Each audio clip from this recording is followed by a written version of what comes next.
अगर आप एक मार्केटिंग स्पेशलिस्ट बनना चाहते हैं तो आपको उसके रोल्स और रिस्पॉन्सिबिलिटीज़ के बारे में पता होना चाहिए। आज के वीडियो में मैं यही कोशिश करूंगा कि उनके क्या काम होते हैं, किस तरीके से वो काम करते हैं और किन किन क्षेत्रों में उन्हें नज़र रखनी पड़ती है, इन सब के बारे में आपको बताऊं। तो शुरू करते हैं। देखिए, मार्केटिंग स्पेशलिस्ट का मतलब ही ये है कि आप जिस भी कंपनी में काम कर रहे हैं उस कंपनी की ब्रांडिंग ज़्यादा से ज़्यादा अच्छी हो सके और मार्केटिंग के थ्रू अच्छा खासा कन्वर्जन आ सके। मार्केटिंग कैंपेन्स की सक्सेस ही आपकी सक्सेस यहाँ पर कहलाने वाली है, जिसके लिए आपको बहुत अलग अलग प्रकार के टास्क करने होते हैं। ये नहीं कि सिर्फ एक चीज़ करके आपने छोड़ दी, आपको बहुत सारे अलग अलग चीज़ें करनी होती है। जैसे कि आपको ब्रांडिंग एंड पोजीशनिंग देखनी होगी, आपको मार्केट रिसर्च करना होगा, एनालिसिस करना होगा, आपको डिजिटल मार्केटिंग करनी होगी, आपको कैंपेन प्लानिंग करनी होगी, एग्जीक्यूशन करना होगा। तो सभी चीज़ों को एक एक करके हम समझते हैं। सबसे पहले आता है ब्रांडिंग और पोजीशनिंग। अब देखिए, ब्रांडिंग और पोजीशनिंग सबसे पहले आता है, जिसमें कोई भी कंपनी है उसकी एक ब्रांडिंग बनानी होगी, एक पोजीशन बनानी होगी मार्केट के अंदर, जिसके बारे में लोग जानते हैं, आपके क्लाइंट्स जानते हो, आपके कस्टमर जानते हो और नए क्लाइंट्स को भी वो चीज़ें आकर्षित करें। तो एक पोजीशन आपको बनानी होगी और उसके बाद उसको मेंटेन भी करना होगा कि भाई हम ये चीज़ें देते हैं, ये हमारी यूएसपी और इसके अनुसार हम आगे बढ़ते हैं। तो सबसे पहला काम मार्केटिंग स्पेशलिस्ट का होता है कि वो चीज़ें तलाशे और अपने ब्रांड की जो है एक पोजीशन बनाए मार्केट के अंदर। अब आपको ऐसी ऐसी यूनिक चीज़ें ढूंढनी होगी जो आपके कॉम्पिटिटर से आपको अलग करती है, और जिन क्षेत्रों में आप अपने कॉम्पिटिटर से आगे हैं वो भी आपको देखना होगा, और जिन क्षेत्रों में पीछे हैं उन चीज़ों को कैसे यूएसपी बनाया जा सके वो भी आपको देखना होगा। देखिए, आप अगर मार्केटिंग टीम में हैं तो आप ये नहीं कर सकते कि भाई हमने यूएसपीज तो देख ली, हमने यूनिक पॉइंट्स तो देख लिए हमारे कंपनी की कि भाई ये चीज़ें हम इस पर मार्केट भी करेंगे कंपनी को, लेकिन जो चीज़ों में हम पीछे हैं वो भी कम से कम हमारी कंपनी को हम बता सकते हैं, ताकि उस चीज़ पर काम किया जा सके और आपको और ज़्यादा पॉइंट्स मिले कि अपनी कंपनी को आगे बढ़ा सके, अच्छी तरह से मार्केटिंग कर सकें। दूसरा बहुत ज़रूरी काम आता है मार्केट रिसर्च एंड एनालिसिस। आपको मार्केट को बहुत ही अच्छे से जानना होगा, रिसर्च करना होगा और टारगेट सेगमेंट्स ढूंढने होंगे जहां पर आपको टारगेट करना है। अब देखिए, प्रोडक्ट्स और सर्विसेज के बहुत सारे अलग अलग प्रकार होते हैं और आपकी कंपनी ऐसा नहीं कि सब कुछ दे सकती है। हाँ, ऐसी कंपनियां भी हैं, टाटा देख लो। तो आपकी कंपनी जिस पर्टिकुलर सर्विस या प्रोडक्ट के बारे में या प्रोडक्ट को प्रोवाइड करती है लोगों को, वहाँ पर आपको देखना होगा कि उसकी टारगेट ऑडियंस क्या है। अब अगर आपकी कंपनी इंजन ऑयल बनाती है तो आप यहाँ पर इलेक्ट्रॉनिक्स के लिए तो नहीं जाएंगे, आप जाएंगे भाई इंजन जो खरीदता हो उनके लिए।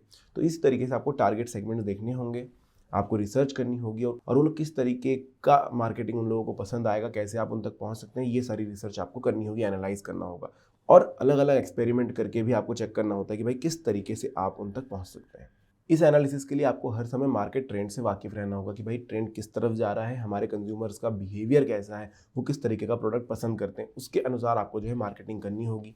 अब देखिए, मार्केट ट्रेंड्स जो होते हैं हर बार बदलते रहते हैं। कभी होता है कि भाई डिस्काउंट ज़्यादा मिलता है इसलिए कंज्यूमर उस तरफ आता है, और कभी होता है कि भाई सर्विसेज बहुत ज़्यादा अच्छी मिल रही है, और ये ट्रेंड आता है चला जाता है कि भाई कभी इस चीज़ से को लेकर ज़्यादा लोग आकर्षित हैं, कभी किसी और चीज़ को लेकर के आकर्षित होंगे। अब जैसे मोबाइल डेटा की बात करें कि भाई बहुत सस्ता इंटरनेट मिल रहा है इसलिए हम जाते थे, फिर बोला कि इनका नेटवर्क ज़्यादा अच्छा है, ज़्यादा बेटर है, जिस पर ज़्यादा अच्छे से काम हो रहा है, तो हम उस तरफ चले जाते हैं। फिर पता चलता है कि इसका सिग्नल हर जगह है। तो ऐसे अलग अलग चीज़ें अलग अलग तरीके से आती रहती हैं। इससे आपको वाकिफ रहना होगा और उस तरीके से एनालाइज करना होगा कि आप अभी ट्रेंड के हिसाब से अपने कंपनी का मार्केट कैसे क्रैप करेंगे। अब आती है बात कैंपेन प्लानिंग एंड एग्जीक्यूशन की। देखिए, आपने अभी तक क्या किया कि ब्रांडिंग कैसे करनी है वो तय कर लिया, आपने ये देख लिया कि भाई एनालाइज कर लिया, रिसर्च कर लिया कि कैसे लोगों तक पहुंचना है, लेकिन अब आपको लोगों तक सच में पहुंचना है, उसके लिए प्लानिंग करनी है कि कैंपेन क्या करनी है हमें और कैसे करनी है। तो उसका पूरा काम एक मार्केटिंग स्पेशलिस्ट के पास होगा। तो अपने बिजनेस गोल्स को ध्यान में रखते हुए आपको जो है मार्केटिंग स्ट्रेटेजीज बनानी होगी कि कैसे हम लोगों तक पहुंचेंगे, चाहे वो ऑफलाइन हो या ऑनलाइन माध्यम से आप लोगों तक पहुंच रहे हो, वो आपको प्लान करना होगा, अपनी टीम को साथ में लेना होगा।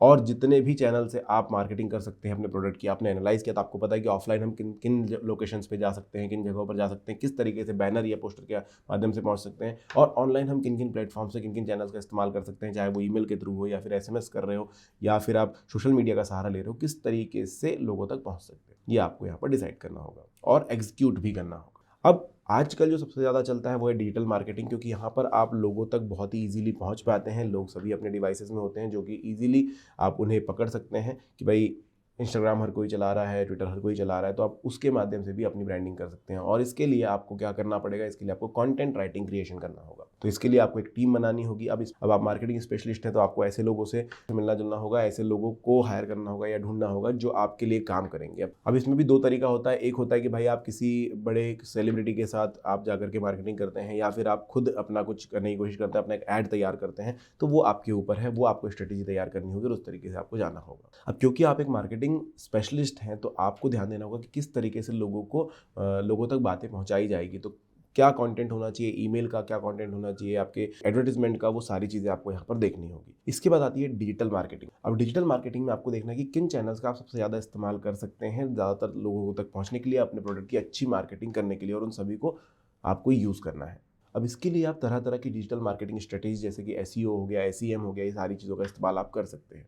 अब यहीं पर आपको एक बात बता दूं कि डिजिटल मार्केटिंग के बहुत सारे कोर्सेज होते हैं जो कि आप भी कर सकते हैं, जिससे आपको और ज़्यादा बेनिफिट मिलेगा। आप समझ पाएंगे कि भाई काम को किस तरीके से अंजाम देना है, आप किस तरीके से ज़्यादा अच्छे से यहाँ पर जो डिजिटल मार्केटिंग का सहारा लेकर के लोगों तक अपनी प्रोडक्ट की डिटेल्स पहुँचा सकते हैं, लोगों को अपने प्रोडक्ट के बारे में बता सकते हैं। परफॉर्मेंस एनालिसिस एंड ऑप्टिमाइजेशन भी आपका काम होता है। अब आपने इतने सारे तरीके से कैंपेन किए हैं, अलग अलग तरीके से आपने लोगों तक मार्केटिंग करी है, तो ये सब सारी स्ट्रेटेजीज ने कैसे परफॉर्म किया है उसको एनालाइज करना, उसको ऑप्टिमाइज करना आपका काम होता है। कि भाई बहुत सारी चीज़ें हो सकता है, आपकी बहुत सारी जो तकनीकें रही हैं वो काम करी हैं, बहुत सारी फेल हुई हैं, तो क्या चीज़ें फेल हुई है, कैसे फेल हुई है, वो सारा देखना, उनको ऑप्टिमाइज करना कि भाई कहाँ पर मैं ठीक करके इसको और ज़्यादा लोगों तक पहुँचा सकता हूँ और अच्छे से मार्केटिंग हो जाएगी, वो ठीक करना, या फिर रिपीट करना कि भाई कैसे एक नया फॉर्म करके हम जो है लोगों तक ज़्यादा अच्छे से पहुँच सकेंगे। डिजिटल मार्केटिंग की सबसे अच्छी बात यही होती है कि आपके पास डेटा बहुत सारा इजीली अवेलेबल होता है। ऑफलाइन मार्केटिंग भी कर रहे हैं तब भी आपको डेटा मिलता है, लेकिन थोड़ा सा मुश्किल वहाँ पर हो जाता है। डिजिटल मार्केटिंग डायरेक्टली आपके सामने डेटा ला कर देता है कि भाई किस तरीके से लोग, कितने लोगों ने आपके प्रोडक्ट में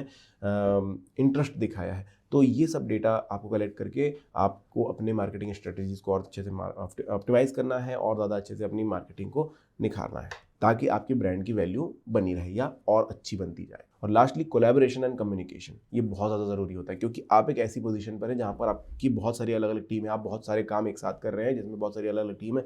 सबके साथ क्लोजली काम करना, सबके काम को देखना एग्जीक्यूट होते हुए कि किस तरीके से काम हो रहा है, क्या कहीं पर कोई लैग है, अगर है तो क्यों आ रहा है, उस चीज़ को सॉल्व करना, ये भी आपका काम होता है। साथ ही साथ कंपनी के स्टेक होल्डर्स के साथ जो भी स्ट्रेटेजीज आप बना रहे हैं, जो भी प्लान्स आप मार्केटिंग के लिए बना रहे हैं, उनको कम्युनिकेट करते रहना ताकि उनके दिमाग में भी एक क्लैरिटी रहे, ये भी एक मार्केटिंग स्पेशलिस्ट का काम होता है। तो ये सारे काम जो है दोस्तों वो एक मार्केटिंग स्पेशलिस्ट के होते हैं। तो आपने देखा कि बहुत सारे यहाँ पर काम होते हैं, लेकिन ये सारी चीज़ें बहुत ज़्यादा कठिन नहीं होती। जब आप इस सेक्टर में आते हैं तो आप धीरे धीरे सीखते चले जाते हैं। जैसे मैंने बताया, डिजिटल मार्केटिंग के कोर्सेज भी ऑनलाइन अवेलेबल होते हैं, वो आप कर सकते हैं और धीरे धीरे चीज़ों को सीख सकते हैं। इसके अलावा कुछ जानकारी अगर आपको लगती है तो आप कमेंट सेक्शन में पूछ सकते हैं। वीडियो अच्छा लगा तो लाइक ज़रूर कीजिएगा। Thank you.